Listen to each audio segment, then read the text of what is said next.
Assalamualaikum dan salam hangat petani Sigi. Saya Nur Milasari, petugas pengendali organisme pengganggu tumbuhan. Seringkali kita merasa khawatir saat melihat serangga di sawah, lalu terburu-buru menyemprot pestisida kimia.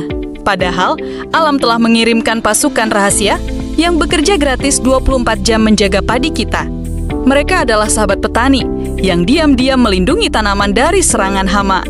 Hari ini, saya akan mengajak Bapak Ibu untuk melihat lebih dekat peran rahasia di balik rimbunnya padi kita.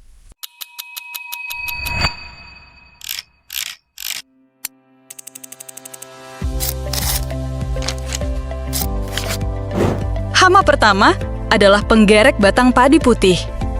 Penggerek batang padi aktif pada malam hari. Serangan dimulai ketika seekor ngengat betina meletakkan kelompok telur pada permukaan daun padi. Telur tersebut ditutup oleh bulu halus berwarna coklat kekuningan. Telur yang berhasil menetas kemudian tersebar dikarenakan terbawa oleh angin. Larva kemudian memakan dan menggerek jaringan batang padi yang dapat menyebabkan sobat tani gagal panen. Penggerek batang padi memiliki musuh alami, yakni tawon parasitoid, yang menyuntikkan atau meletakkan telurnya ke dalam telur penggerek batang.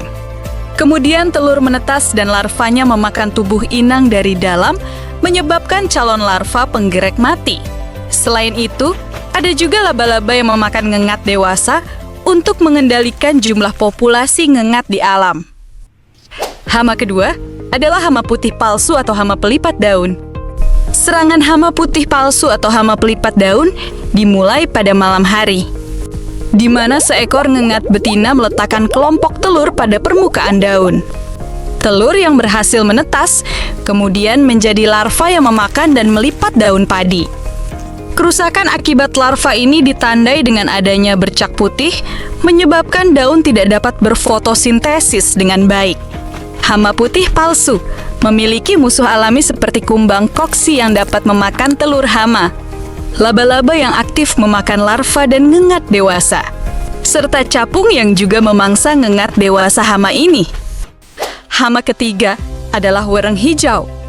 Hama wereng hijau menyerang dengan cara mengisap cairan pada batang muda dan daun secara berkoloni. Hama ini merupakan vektor dari virus tungro, yang dapat menyebabkan daun berwarna kuning-orange, pertumbuhan tanaman terhambat atau kerdil. Jumlah anakan berkurang hingga gagal panen.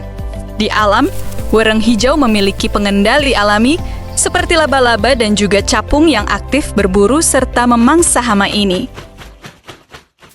Hama keempat adalah wereng batang coklat. Hama wereng batang coklat membentuk suatu koloni yang banyak dan menyerang pada fase vegetatif. Hama ini merusak tanaman padi dengan cara mengisap cairan pada batang padi, mengakibatkan tanaman padi mengalami hopper burr, yaitu gejala kerusakan parah pada tanaman padi sehingga padi menguning, mengering seperti terbakar dan mati. Di alam, wereng batang coklat memiliki musuh alami yang dapat mengendalikan populasinya, yakni laba-laba, Kepik merid, Paederus atau tomcat, dan juga capung. Hama kelima adalah walang sangit.